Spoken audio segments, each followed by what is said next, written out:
ব্যথা পাই, কষ্ট পাই। গুনাহগারের জন্য কবরের মধ্যে দুই পার্শ্বের মাটির চাপ সহ্য করতে পারবো না রে আল্লাহ। আয় আল্লাহ, এই ময়দানে আমার মতো গুনাহগার আর কেউ নাই, আপনার মতো দয়াময় আর কেউ নাই রে মালিক। আয় আল্লাহ, আপনি আমাদের সকলের জিন্দেগীর সব গুনাহগুলো মাফ করে দেন। আয় আল্লাহ, বড় বড় বেঈমানকেও তো আপনি মাফ করেছেন। আয় আল্লাহ, আমাদেরকে কি আপনি ক্ষমা করবেন না? ও আল্লাহ, আমরা তো আপনার আদরের নবীর উম্মত, নবীজির মোহাব্বতে আমাদের মাফ করে দেন।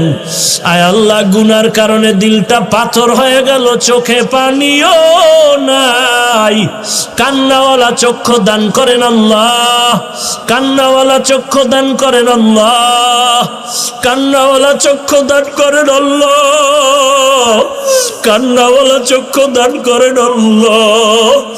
এই ময়দানে কি কান্নাওয়ালা কেউ নাই?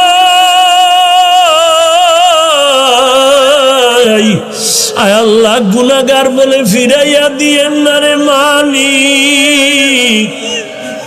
আপনি যদি গুনাহগার বলে তাড়ায়া দেন, রহমান নামটা কেন রাখলেন?